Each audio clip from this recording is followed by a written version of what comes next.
জিনিসপত্রের যে দাম বাবা যায়, কি যে একটা অবস্থা হয়েছে বাজার ঘাটের। বাপরে বাপ, কিছু খাওয়ার মতো না।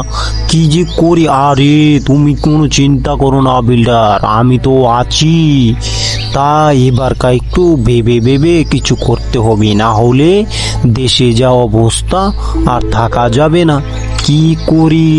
তা বাগানে তো ভালোই ফসল এলেছে, এবারকার ভালো ফসল এলেই তা বিক্রি করতে পারবো।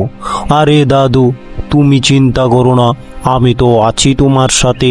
তাই তো টেনশনের কিছু নেই।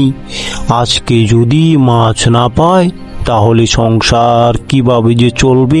ঘরে চাল নেই, ডাল নেই, আরও যে কত কিছু লাগে। বাবা যায় কি বুঝতে পারছি না, আজকে কি জালে মাছ ধরা পড়বে না নাকি কি করি বলো তো। আরে গোলটোর মা, তুমি এখনো এখানে দাঁড়িয়ে আছো? সে কখন থেকে তোমাকে খুঁজছি। কেন রে, তুই আমাকে খুঁজছিস? আমি কি তোর জন্য কি বসেই আছি? তা লোল্লোর জন্য খাট এনেছি। তা ভালো কথা। তো কি হয়েছে খাটটা একটু দেখি তো দেখি।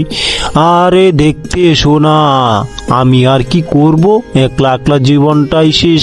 লুল্লু কোনো কাজই করছে না যে। কিরে বড় বিল্ডার, তোকে যে কিছু বলেছিলাম সেটা কি হয়েছে? তা লল্লুকে একটা এবার উচিত শিক্ষা দিতে হবে, না হলে লল্লু যা শুরু করেছে। আরে বল্ডি বিল্ডার ভাই, তুমি এখানে? কতক্ষণ ধরে খুঁজছি, কেন রে, কি হয়েছে একটু বল দেখি। আরে ভাই, আপনি যে আমার সাথে এরকম করতেছেন, আপনি তো লোভী মানুষ। আমি আপনাকে কিছু দেব না, তা দিলেও তুমি সেটা রাখতে পারবে না। আজকের পর থেকে তুমি আর আমার কাছে এসো না, না হলে তোমার বড় ধরনের ক্ষতি হয়ে যাবে। তা একটু ভেবে চিন্তে এসো।